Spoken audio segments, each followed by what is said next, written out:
الحمدللہ رب العالمین والصلاة والسلام علی خاتم النبیین اما بعد فاعوذ باللہ من الشیطان الرجیم بسم اللہ الرحمن الرحیم۔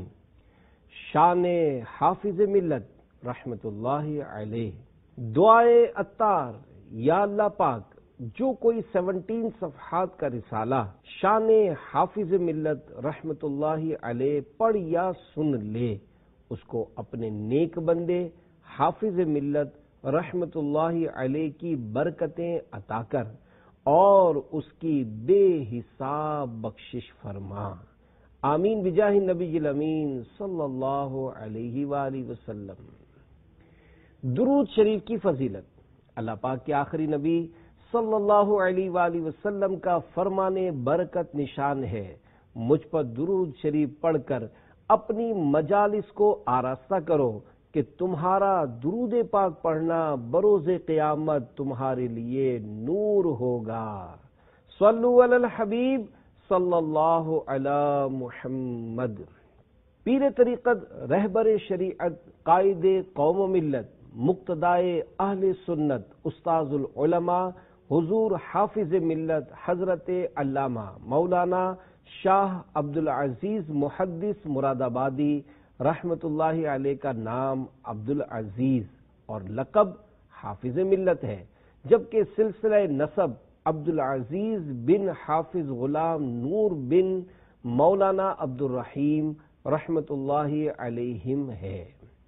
ولادت باسعادت، آپ رحمت اللہ علیہ نے 1312 سن ہجری بمطابق 1894 سن عیسوی قصبہ بھوجپور ضلع مراد آباد یوپی ہند میں بروز پیر صبح کے وقت اس عالم رنگ و بو میں جلوہ فرمایا۔ دادا حضور کی پیشن گوئی، آپ رحمت اللہ علیہ کے دادا مولانا عبدالرحیم رحمت اللہ علیہ نے دہلی کے مشہور محدث شاہ عبدالعزیز رحمت اللہ علیہ کی نسبت سے آپ کا نام عبدالعزیز رکھا تاکہ میرا یہ بچہ بھی عالم دین بنے۔ والد ماجد کی خواہش، ابو جان حضرت حافظ غلام نور رحمت اللہ علیہ کی شروع سے یہی تمنا تھی کہ آپ ایک عالم دین کی حیثیت سے دین متین کی خدمت سر انجام دیں، لہذا بھوجپور میں جب بھی کوئی بڑے عالم یا شیخ تشریف لاتے تو آپ رحمت اللہ علیہ اپنے صاحبزادے حضور حافظ ملت رحمت اللہ علیہ کو ان کے پاس لے جاتے اور عرض کرتے، حضور میرے اس بچے کے لیے دعا فرما دیں۔ حافظ ملت کے والدین، آپ رحمت اللہ علیہ کے ابو جان احکام شرعہ کے پابند، متبع سنت، باعمل حافظ اور عاشق قرآن تھے۔ اٹھتے بیٹھتے، چلتے پھرتے قرآن مجید کی تلاوت زبان پر جاری رہتی۔ حفظ قرآن اس قدر مضبوط تھا کہ آپ رحمت اللہ علیہ بڑے حافظ جی کے لقب سے مشہور تھے۔ بچوں کی عمر 7 سال ہوتے ہی انہیں نماز روزے کی تاکید کرتے تھے۔ کوئی ملنے آتا تو خوب مہمان نوازی کیا کرتے، اگر مہمان نماز کا پابند ہوتا تو رات ٹھہرا لیتے، ورنہ صرف کھانا کھلا کر رخصت کر دیتے۔ جب حج و زیارت سے مشرف ہوئے اور واپسی پر اخراجات ختم ہو گئے تو کسی کے آگے ہاتھ نہ پھیلایا، بلکہ محنت مزدوری کر کے اخراجات جمع کیے اور 9 ماہ بعد تشریف لائے۔ تقریباً 100 سال عمر پا کر اس دار فانی سے عالم جاویدانی یعنی اس فانی دنیا سے ہمیشگی والے عالم کی طرف کوچ کر گئے۔ آپ کی امی جان رحمت اللہ علیہا نماز روزے کی بڑی پابندی فرماتی، مسلمانوں کی خیر خواہی اور ایثار کا ایسا جذبہ عطا ہوا تھا کہ گھر میں غربت ہونے کے باوجود پڑوسیوں کا بہت خیال رکھا کرتی ہیں۔ اکثر اپنا کھانا ایک بیوہ پڑوسن کو کھلا دیتی ہیں اور خود بھوکی رہ جاتی ہیں۔ ابتدائی تعلیم اور حفظ قرآن، حضور حافظ ملت رحمت اللہ علیہ نے ابتدائی تعلیم ناظرہ اور حفظ قرآن کی تکمیل ابو جان حافظ غلام نور رحمۃ اللہ علیہ سے کی۔ اس کے علاوہ اردو کی 4 جماعتیں وطن عزیز بھوجپور میں پڑھیں، جبکہ فارسی کی ابتدائی کتب بھوجپور اور پیپل سانا ضلع مراد آباد سے پڑھ کر گھریلو مسائل کی وجہ سے سلسلہ تعلیم موقوف کیا اور پھر قصبہ بھوجپور میں ہی مدرسہ حفظ القرآن میں مدرس اور بڑی مسجد میں امامت کے فرائض سر انجام دیے۔ حافظ ملت رحمۃ اللہ علیہ نے 1339 سنہ ہجری کو تقریباً 27 سال کی عمر میں جامعہ نعیمیہ مراد آباد میں داخلہ لے لیا اور 3 سال تک تعلیم حاصل کی، مگر اب علم کی پیاس شدت اختیار کر چکی تھی، جسے بجھانے کے لیے کسی علمی سمندر کی تلاش تھی۔ پیارے پیارے اسلامی بھائیوں، تحصیل علم کے لیے عمر کی کوئی قید نہیں۔ یقیناً علم دین حاصل کرنا یہ خوش نصیبوں کا حصہ ہے۔ اگر ممکن ہو تو درس نظامی عالم کورس میں داخلہ لے کر خلوص نیت کے ساتھ علم دین حاصل کیجیے اور اس کی خوب برکتیں لوٹیے۔ اگر یہ نہ ہو سکے تو عاشقان رسول کی مدنی تحریک دعوت اسلامی کے سنتوں بھرے مدنی قافلوں میں سفر کیجیے کہ یہ بھی علم دین حاصل کرنے اور بے شمار برکتیں پانے کا ذریعہ ہے۔ آئیے علم دین کا جذبہ پیدا کرنے کے لیے ایک حدیث پاک سنیے اور حصول علم دین میں مشغول ہو جائیے۔ تاجدار رسالت شہنشاہ نبوت صلی اللہ علیہ وآلہ وسلم کا فرمان عالی شان ہے، جو علم حاصل کرے اور اسے پا بھی لے تو اس کے لیے دوہرا ثواب ہے، اور جو نہ پا سکے اس کے لیے ایک ثواب ہے۔ مفسر شہیر حکیم الامت حضرت مفتی احمد یار خان نعیمی رحمۃ اللہ علیہ دوہرے ثواب کی وضاحت کرتے ہوئے فرماتے ہیں، ایک علم طلب کرنے کا، دوسرا پا لینے کا، کیونکہ یہ دونوں عبادتیں ہیں۔ اور ایک ثواب کی وضاحت میں ارشاد فرماتے ہیں، یا تو زمانہ طالب علمی میں مر جائے کہ تکمیل کا موقع نہ ملے، یا اس کا ذہن کام نہ کرے مگر وہ لگا رہے تب بھی ثواب پائے گا۔ صدر الشریعہ کی شفقت شوال المکرم 1342 سنہ ہجری میں حافظ ملت رحمۃ اللہ علیہ اپنے چند ہم اسباق دوستوں کے ساتھ اجمیر شریف پہنچے۔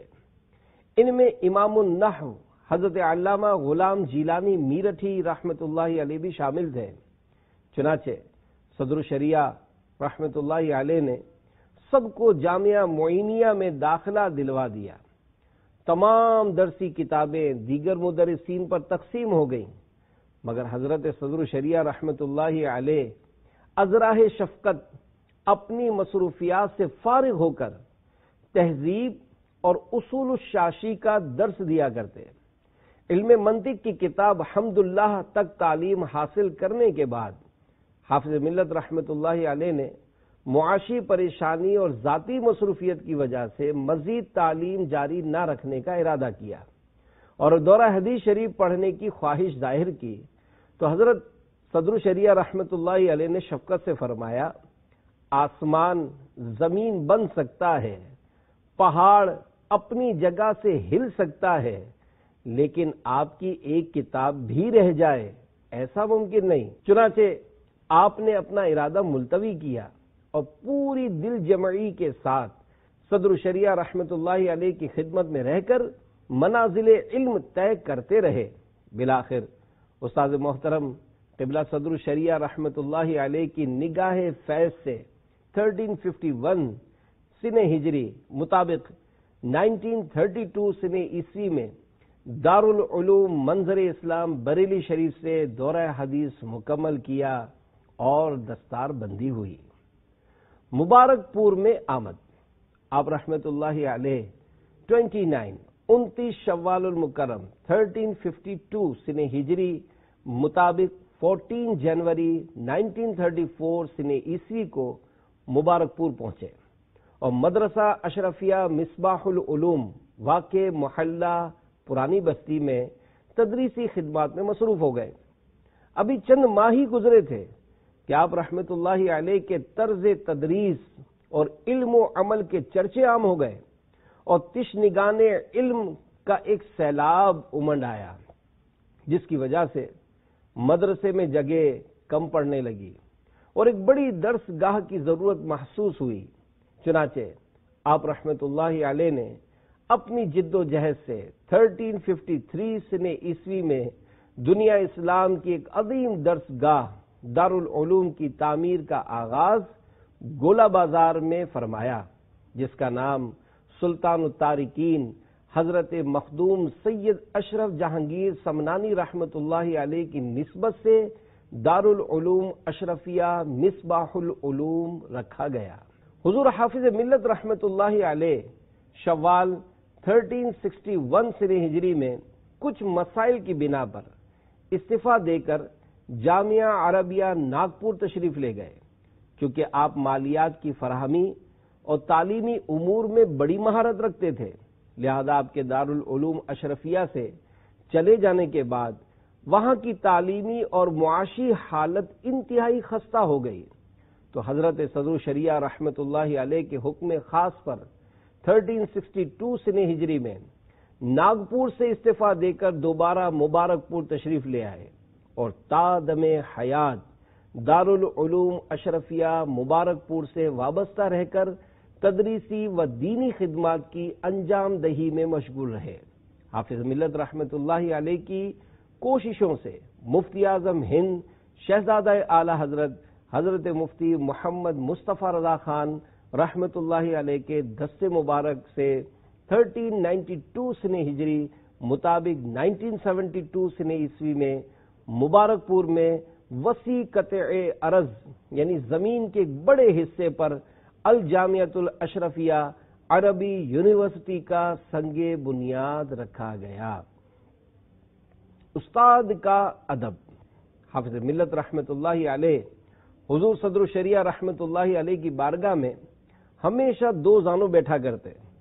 اگر صدر الشریعہ رحمت اللہ علیہ ضرورتاً کمرے سے باہر تشریف لے جاتے تو طلبہ کھڑے ہو جاتے اور ان کے جانے کے بعد بیٹھ جاتے، اور جب واپس تشریف لاتے تو ادباً دوبارہ کھڑے ہوتے۔ لیکن حافظ ملت رحمت اللہ علیہ اس پورے وقفے میں کھڑے ہی رہتے اور حضرت صدر الشریعہ رحمت اللہ علیہ کے مسند تدریس پر تشریف فرما ہونے کے بعد ہی بیٹھا کرتے۔ کتابوں کا ادب۔ آپ رحمت اللہ علیہ قیام گاہ پر ہوتے یا درس گاہ میں کبھی کوئی کتاب لیٹ کر یا ٹیک لگا کر نہ پڑھتے نہ پڑھاتے، بلکہ تکیہ یا تپائی یعنی ڈیسک پر رکھ لیتے۔ قیام گاہ سے مدرسہ یا مدرسے سے قیام گاہ کبھی کوئی کتاب لے جانی ہوتی تو داہنے ہاتھ میں لے کر سینے سے لگا لیتے۔ کسی طالب علم کو دیکھتے کہ کتاب ہاتھ میں لٹکا کر چل رہا ہے تو فرماتے، کتاب جب سینے سے لگائی جائے گی تو سینے میں اترے گی، اور جب کتاب کو سینے سے دور رکھا جائے گا تو کتاب بھی سینے سے دور ہوگی۔ قرآن پاک کا ادب۔ ایک مرتبہ چھٹی کے بعد کئی طلبہ دارالعلوم اہل سنت اشرفیہ کی سیڑھیوں کے پاس حضور حافظ ملت رحمت اللہ علیہ کی زیارت و ملاقات کے لیے منتظر کھڑے تھے۔ آپ تشریف لائے تو سب طلبہ پاس ادب یعنی ادب کا خیال رکھتے ہوئے آپ کے پیچھے پیچھے چل پڑے۔ اچانک آپ رحمت اللہ علیہ نے ایک طالب علم سے فرمایا، آپ آگے آگے چلیں۔ یہ سن کر وہ طالب علم جھجکے تو فرمایا، آپ کے پاس قرآن شریف ہے، اس لیے آگے چلنے کو کہہ رہا ہوں۔ محفوظ صدا رکھنا شاہا بے ادبوں سے، اور مجھ سے بھی سرزد نہ کبھی بے ادبی ہو۔ طلبہ پر شفقت۔ حضور حافظ ملت رحمت اللہ علیہ علم دین کے طلبگاروں سے بے پناہ محبت فرمایا کرتے تھے۔ طلبہ کو کسی غلطی پر مدرسے سے نکال دینے کو سخت ناپسند کرتے اور فرماتے، مدرسے سے طلبہ کا اخراج یعنی نکال دینا بالکل ایسا ہی ہے جیسے کوئی باپ اپنے کسی بیٹے کو عاق یعنی علیحدہ کر دے یا جسم کے کسی بیمار عضو کو کاٹ کر الگ کر دے۔ مزید فرماتے انتظامی مصالح یعنی فوائد کے پیش نظر اگرچہ یہ شرعاً مباح ہے، لیکن میں اسے بھی ابغض مباحات یعنی جائز معاملات میں سخت ناپسند باتوں سے سمجھتا ہوں۔ وقت کی پابندی۔ حضور حافظ ملت رحمت اللہ علیہ وقت کے انتہائی پابند اور قدردان تھے، ہر کام اپنے وقت پر کیا کرتے۔ مثلا مسجد محلہ میں پابندی وقت کے ساتھ باجماعت نماز ادا فرماتے، تدریس کے اوقات میں اپنی ذمہ داری کو بحسن و خوبی انجام دیتے، چھٹی کے بعد قیام گاہ پر لوٹتے اور کھانا کھا کر کچھ دیر قیلولہ یعنی دوپہر کے وقت کچھ دیر کے لیے آرام ضرور فرماتے۔ قیلولہ کا وقت ہمیشہ یکساں رہتا، چاہے ایک وقت کا مدرسہ ہو یا دونوں وقت کا۔ ظہر کے مقررہ وقت پر بہرحال اٹھ جاتے اور باجماعت نماز ادا کرنے کے بعد اگر دوسرے وقت کا مدرسہ ہوتا تو مدرسے تشریف لے جاتے، ورنہ کتابوں کا مطالعہ فرماتے یا کسی کتاب سے درس دیتے یا پھر حاجت مندوں کو تعویذ عطا فرماتے۔ شروع میں عصر کی نماز کے بعد سیر و تفریح کے لیے آبادی سے باہر تشریف لے جاتے، مگر اس وقت بھی طلباء آپ کے ہمراہ ہوتے جو علمی سوالات کرتے اور تشفی بھرے جوابات پاتے۔ اگر کسی کی عیادت کے لیے جانا ہوتا تو اکثر عصر کے بعد ہی جایا کرتے۔ قبرستان سے گزرتے ہوئے اکثر سڑک پر کھڑے ہو کر قبروں پر فاتحہ اور ایصال ثواب کرتے۔ مغرب کی نماز کے بعد کھانا کھاتے اور پھر اپنے آنگن یعنی صحن میں چہل قدمی فرماتے۔ عشاء کی نماز کے بعد کتابوں کا مطالعہ کرتے اور ساتھ ساتھ مقیم طلباء کی دیکھ بھال بھی کرتے رہتے کہ وہ مطالعہ میں مصروف ہیں یا نہیں۔ عموماً 11 بجے تک سو جاتے اور تہجد کے لیے آخر شب میں اٹھتے۔ تہجد پڑھنے کے بعد بھی کچھ دیر کے لیے سو جاتے۔ رات میں چاہے کتنی ہی دیر جاگنا پڑتا، فجر کبھی قضا نہ ہوتی۔ پیارے پیارے اسلامی بھائیوں، ہمیں بھی چاہیے کہ ہم اپنے وقت کی قدر کریں اور سستی اڑا کر دن بھر کے کاموں کا ایک شیڈول بنائیں تاکہ ہر کام وقت پر کرنے کے عادی بن سکیں۔ اس ضمن میں شیخ طریقت امیر اہل سنت دامت برکاتہم العالیہ ارشاد فرماتے ہیں، کوشش کیجئے کہ صبح اٹھنے کے بعد سے لے کر رات سونے تک سارے کاموں کے اوقات مقرر ہوں۔ مثلا اتنے بجے تہجد، علمی مشاغل، مسجد میں تکبیر اولیٰ کے ساتھ باجماعت نماز، اشراق، چاشت، ناشتہ، کسب معاش، دوپہر کا کھانا، گھریلو معاملات، شام کے مشاغل، اچھی صحبت، اور اگر یہ میسر نہ ہو تو تنہائی بدرجہ بہتر ہے۔ اسلامی بھائیوں سے دینی ضروریات کے تحت ملاقات وغیرہ کے اوقات متعین کر لیے جائیں۔ جو اس کے عادی نہیں ہیں ان کے لیے ہو سکتا ہے شروع میں کچھ دشواری پیش آئے، پھر جب عادت بن جائے گی تو اس کی برکتیں خود ہی ظاہر ہو جائیں گی۔ صلو علی الحبیب صلی اللہ علی محمد۔ سنت سے محبت۔ حضور حافظ ملت رحمت اللہ علیہ کی پوری زندگی معلم کائنات صلی اللہ علیہ وآلہ وسلم کی سیرت پاک کا نمونہ تھی۔ چنانچہ شیخ طریقت امیر اہل سنت دامت برکاتہم العالیہ اپنی کتاب نیکی کی دعوت صفحہ 213 پر ارشاد فرماتے ہیں، حافظ ملت رحمت اللہ علیہ اپنے ہر عمل میں سنت کا بہت زیادہ خیال رکھتے تھے۔ ایک بار حضرت کے دائیں پاؤں میں زخم ہو گیا۔ ایک صاحب دوا لے کر پہنچے اور کہا، حضرت دوا حاضر ہے۔ جاڑے یعنی سردیوں کا زمانہ تھا، حضرت موزہ پہنے ہوئے تھے۔ آپ نے پہلے بائیں یعنی الٹے پاؤں کا موزہ اتارا۔ وہ صاحب بول پڑے، حضرت زخم تو داہنے یعنی سیدھے پاؤں میں ہے۔ آپ نے فرمایا، بائیں یعنی الٹے پاؤں کا پہلے اتارنا سنت ہے۔ ایک اور واقعہ نقل کرتے ہوئے ارشاد فرماتے ہیں کہ حضور حافظ ملت کی عمر شریف 70 سال سے متجاوز یعنی زیادہ ہو چکی تھی۔ ٹرین سے سفر کر رہے تھے. جس برتھ پر تشریف فرما تھے اتفاق سے اس پر ایک ڈاکٹر صاحب بھی بیٹھے تھے. ڈاکٹر صاحب نے سلسلہ کلام شروع کیا تو آپ کی جلالت علمی سے بہت متاثر ہوئے اور بار بار آپ کی طرف حیرت سے دیکھتے رہے. دوران گفتگو ڈاکٹر صاحب نے تعجب کا اظہار کرتے ہوئے کہا، مولانا صاحب میں آنکھوں کا ڈاکٹر ہوں، میں دیکھ رہا ہوں کہ اس عمر میں بھی آپ کی بینائی میں کوئی فرق نہیں، بلکہ آپ کی آنکھوں میں بچوں کی آنکھوں جیسی چمک ہے. مجھے بتائیے کہ اس کے لیے آخر کیا چیز استعمال کرتے ہیں؟ فرمایا، ڈاکٹر صاحب میں کوئی خاص دوا وغیرہ تو استعمال نہیں کرتا، ہاں ایک عمل ہے جسے میں بلا ناغہ کرتا ہوں. رات کو سونے کے وقت سنت کے مطابق سرما استعمال کرتا ہوں اور میرا یقین ہے کہ اس عمل سے بہتر آنکھوں کے لیے دنیا کی کوئی دوا نہیں ہو سکتی. حافظ ملت کی سادگی اور حیا.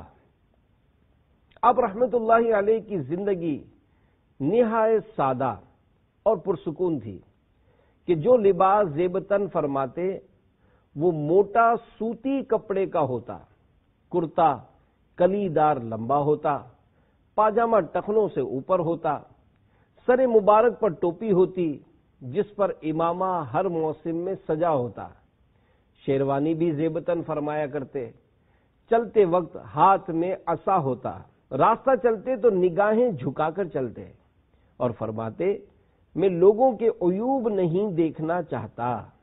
گھر میں ہوتے تو بھی حیا کو ملحوظ خاطر رکھتے. صاحبزادیاں بڑی ہوئیں تو گھر کے مخصوص کمرے میں ہی آرام فرماتے. گھر میں داخل ہوتے وقت چھڑی زمین پر زور سے مارتے تاکہ آواز پیدا ہو اور گھر کے لوگ خبردار ہو جائیں. غیر محرم عورتوں کو کبھی سامنے نہ آنے دیتے. صرف سوکھی روٹی کھا کر پانی پی لیا.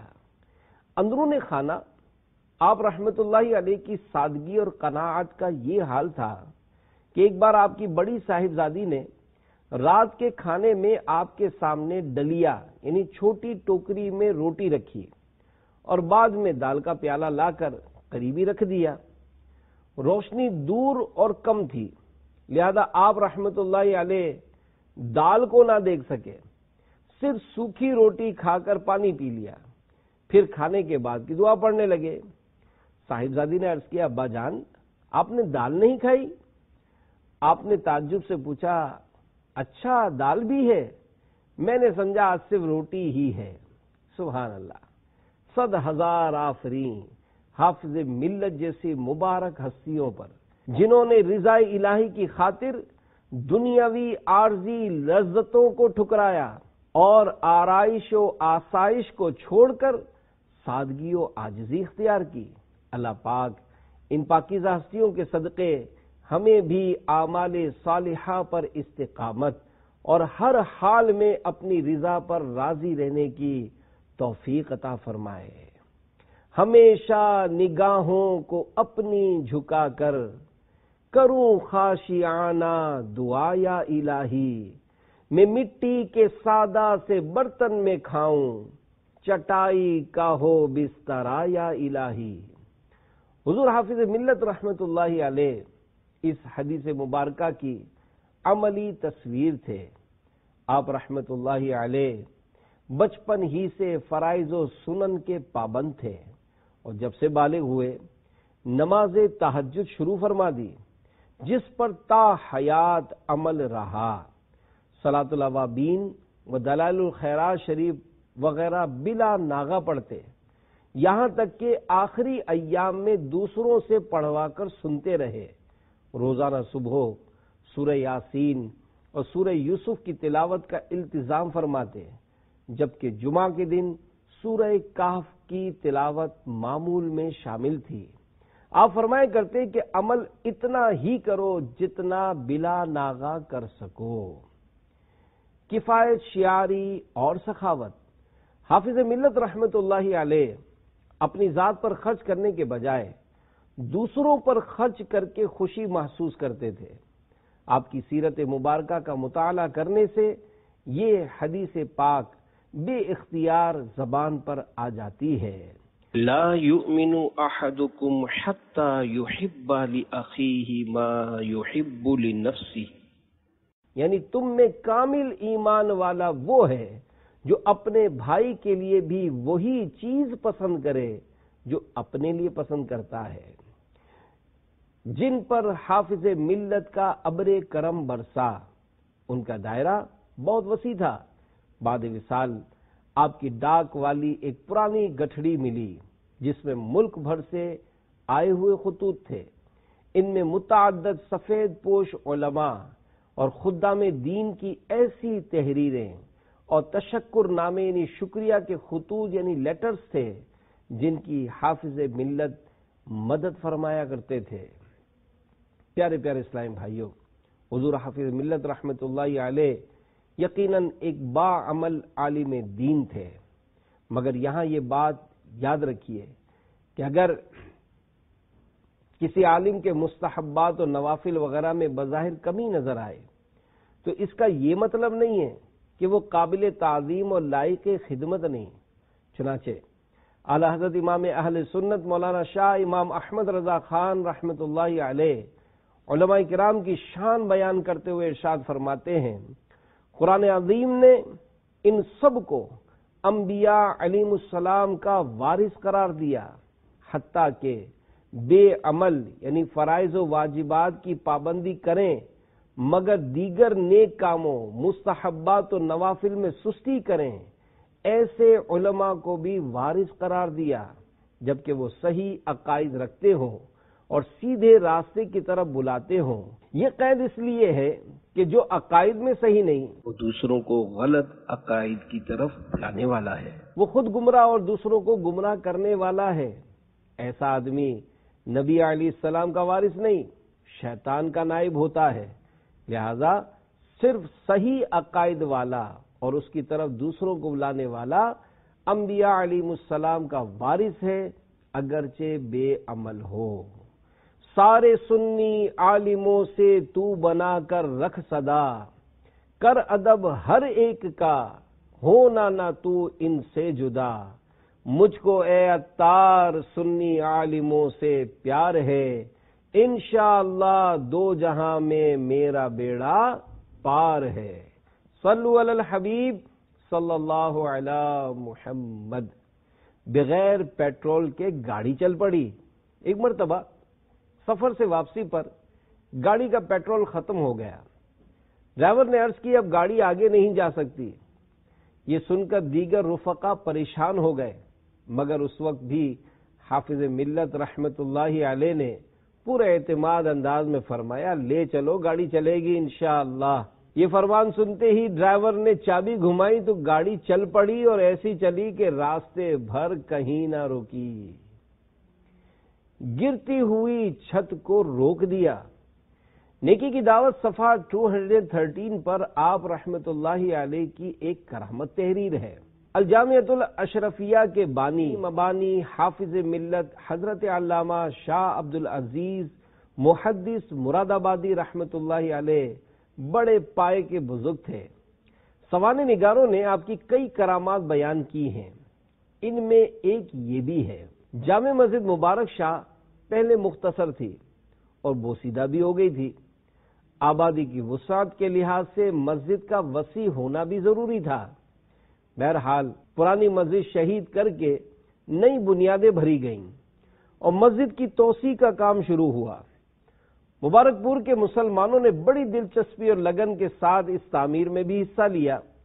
حضرت حافظ ملت رحمت اللہ علیہ اس کام کے بھی رہنما اور سربراہ تھے۔ حضرت رحمت اللہ علیہ نے جامع مسجد کے لیے پوری توجہ اور محنت سے چندے کی فراہمی کی۔ مبارک پور میں کافی جوش و خروش تھا۔ غربت کے باوجود مسلمان اپنی دینی حمیت کا پورا ثبوت دے رہے تھے۔ مردوں نے اپنی کمائی اور عورتوں نے اپنے زیورات وغیرہ سے امداد کی۔ چھت پڑنے کے بعد حاجی محمد عمر نہایت پریشانی کے عالم میں دوڑتے ہوئے حضرت رحمت اللہ علیہ کے پاس آئے اور کہا حافظ صاحب جامع مسجد کی چھت نیچے آ رہی ہے، اب کیا ہوگا؟ حاجی صاحب یہ کہتے کہتے رو پڑے۔ حضرت حافظ ملت رحمت اللہ علیہ فوراً اٹھے، وضو کیا اور حاجی صاحب کے ساتھ گھر سے باہر نکلے اور اپنے پڑوسی خان محمد صاحب کو ہمراہ لیا۔ جامع مسجد پہنچ کر بسم اللہ الرحمن الرحیم پڑھتے ہوئے لکڑی کی چند بلیاں لگا دیں، یعنی لمبے بانس یا لکڑی کے تھم لگا دیے۔ الحمدللہ چھت نہ صرف برابر اور درست ہو گئی، بلکہ آج دیکھیے تو یہ پتہ بھی نہ لگ سکے گا کہ کس حصے کی چھت جھک رہی تھی۔ حافظ ملت کی دینی خدمات۔ حضور حافظ ملت رحمت اللہ علیہ ایک بہترین مدرس، مصنف، مناظر اور منتظم اعلیٰ تھے۔ آپ رحمت اللہ علیہ کا سب سے عظیم کارنامہ الجامعۃ الاشرفیہ مبارک پور، ضلع اعظم گڑھ، یوپی ہند کا قیام ہے، جہاں سے فارغ التحصیل علماء ہند کی سرزمین سے لے کر ایشیا، یورپ و امریکہ اور افریقہ کے مختلف ممالک میں دین اسلام کی سربلندی اور مسلک اعلی حضرت کی ترویج و اشاعت میں مصروف عمل ہیں۔ حافظ ملت شخصیت ساز تھے۔ آپ ایک شفیق اور مہربان باپ کی طرح طلباء کی ضروریات اور تعلیم و تربیت کے ساتھ ساتھ ان کی شخصیت کو بھی نکھارا کرتے تھے۔ چنانچہ رئیس القلم حضرت علامہ ارشد القادری رحمت اللہ علیہ ارشاد فرماتے ہیں، استاد شاگرد کا تعلق عام طور پر حلقہ درس تک محدود ہوتا ہے، لیکن اپنے تلامذہ کے ساتھ حافظ ملت کے تعلقات کا دائرہ اتنا وسیع ہے کہ پوری درسگاہ اس کے ایک گوشے میں سما جائے۔ یہ انہی کے قلب و نظر کی بے انتہا وسعت اور انہی کے جگر کا بے پایا حوصلہ تھا کہ اپنے حلقہ درس میں داخل ہونے والے طالب علم کی بے شمار ذمہ داریاں وہ اپنے سر لیتے تھے۔ طالب علم درسگاہ میں بیٹھے تو کتاب پڑھائیں، باہر رہے تو اخلاق و کردار کی نگرانی کریں، مجلس خاص میں شریک ہو تو ایک عالم دین کے محاسن و اوصاف سے روشناس فرمائیں، بیمار پڑے تو نقوش و تعویذات سے اس کا علاج کریں، تنگ دستی کا شکار ہو جائے تو مالی کفالت فرمائیں، پڑھ کر فارغ ہو تو ملازمت دلوائیں، اور ملازمت کے دوران کوئی مشکل پیش آئے تو اس کی بھی عقدہ کشائی فرمائیں۔ طالب علم کی نجی زندگی، شادی بیاہ، دکھ سکھ سے لے کر خاندان تک کے مسائل حل کرنے میں توجہ فرمائیں۔ طالب علم زیر درس رہے یا فارغ ہو کر چلا جائے، ایک باپ کی طرح ہر حال میں سرپرست اور کفیل رہیں۔ یہی ہے وہ جوہر منفرد جس نے حافظ ملت کو اپنے اقران و معاصرین کے درمیان ایک معمار زندگی کی حیثیت سے ممتاز اور نمایاں کر دیا ہے۔ آپ کی تصانیف۔ آپ رحمت اللہ علیہ تحریر و تصنیف میں بھی کامل مہارت رکھتے تھے۔ آپ نے مختلف موضوعات پر کتب تحریر فرمائیں، جن میں سے چند کے نام یہ ہیں۔ نمبر 1، معارف حدیث، احادیث کریمہ کا ترجمہ اور اس کی عالمانہ تشریحات کا مجموعہ۔ نمبر 2، ارشاد القرآن۔ نمبر 3، المصباح الجدید، یہ رسالہ مکتبۃ المدینہ سے حق و باطل میں فرق کے نام سے شائع ہو چکا ہے۔ نمبر 4، انباء الغیب، علم غیب کے عنوان پر ایک اچھوتا رسالہ۔ نمبر 5، فرقہ ناجیہ، ایک استفتاء کا جواب۔ نمبر 6، فتاوی عزیزیہ، ابتداءً دارالعلوم اشرفیہ کے دارالافتاء سے کیے گئے سوالات کے جوابات کا مجموعہ غیر مطبوعہ۔ نمبر 7، حاشیہ شرح مرقات، حافظ ملت کے ملفوظات۔ نمبر 1، جسم کی قوت کے لیے ورزش اور روح کی قوت کے لیے تہجد ضروری ہے۔ نمبر 2، کام کے آدمی بنو، کام ہی آدمی کو معزز بناتا ہے۔ نمبر 3، احساس ذمہ داری سب سے قیمتی سرمایہ ہے۔ نمبر 4، تضییع اوقات، وقت ضائع کرنا سب سے بڑی محرومی ہے۔ بیعت و خلافت، حافظ ملت رحمت اللہ علیہ شیخ المشائخ حضرت مولانا شاہ سید علی حسین اشرفی میاں کچھوچوی رحمت اللہ علیہ کے مرید اور خلیفہ تھے۔ استاد محترم صدر الشریعہ حضرت علامہ مولانا امجد علی اعظمی رحمت اللہ علیہ سے بھی آپ کو خلافت و اجازت حاصل ہوئی۔ حافظ ملت کا مقام علماء کرام کی نظر میں صدر الشریعہ بدر الطریقہ مفتی امجد علی اعظمی رحمت اللہ علیہ فرماتے ہیں، میری زندگی میں 2 ہی باذوق پڑھنے والے ملے، ایک مولوی سردار احمد یعنی محدث اعظم پاکستان رحمت اللہ علیہ، اور دوسرے حافظ عبدالعزیز یعنی حافظ ملت مولانا شاہ عبدالعزیز رحمت اللہ علیہ۔ شہزادہ اعلی حضرت مفتی اعظم ہند مولانا مصطفیٰ رضا خان رحمت اللہ علیہ فرماتے ہیں، اس دنیا سے جو لوگ چلے جاتے ہیں ان کی جگہ خالی رہتی ہے، خصوصاً مولانا عبدالعزیز جیسے جلیل القدر عالم، مرد مومن، مجاہد، عظیم المرتبہ شخصیت اور ولی کی جگہ پر ہونا بہت مشکل ہے۔ بیماری میں بھی حقوق اللہ کی پاسداری۔ حضور حافظ ملت رحمت اللہ علیہ نے دین متین کی خدمت اور سنیت کی آبیاری کے مقدس جذبے کے تحت نہ دن دیکھا نہ رات، چنانچہ مسلسل کام اور بہت کم آرام کی وجہ سے آپ علیل یعنی بیمار ہو گئے۔ ڈاکٹروں نے آرام کی سخت تاکید کی، مگر آپ نے درس و تدریس سے کنارہ نہ کیا۔ رمضان شریف میں اپنے مکان پر تشریف لے گئے، مگر بیماری کے باوجود ایک روزہ بھی ترک نہ فرمایا۔ تراویح میں ختم قرآن فرمایا اور ہر کام اپنے وقت پر پورا فرماتے رہے۔